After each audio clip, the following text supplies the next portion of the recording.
Hey everyone, it's Hannah with Hannah Lee Style. I'm at Ella James and I'm doing my versatility hacks. Okay, so I'm starting with this skirt. Actually I'm gonna do a couple ways to wear this. I love this metallic skirt, super fun. Okay, so the first outfit pairing is this number. Pair it with the denim jacket, which you might already have at home, which is totally fine. This one's pretty cute and fun. And a simple t-shirt and a necklace. So that's one outfit.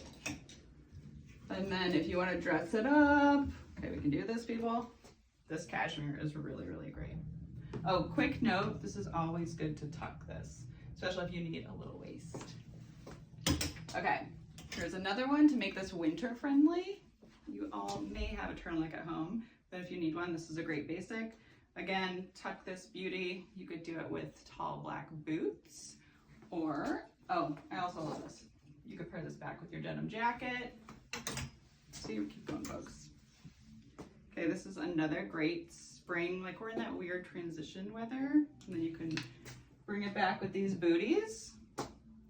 Also, here's a hot tip for to make your legs look longer. Always match your skin tone. So this is a great idea if you have like a similar skin tone to these boots, or if you have a black boot, you could do a black tight to elongate your legs. Sorry, I got distracted. Okay, lastly, these cute little word tees. I love this. And to add a little bit of extra something, I'd probably give this a little knot or give it a tuck and add your denim. Thanks.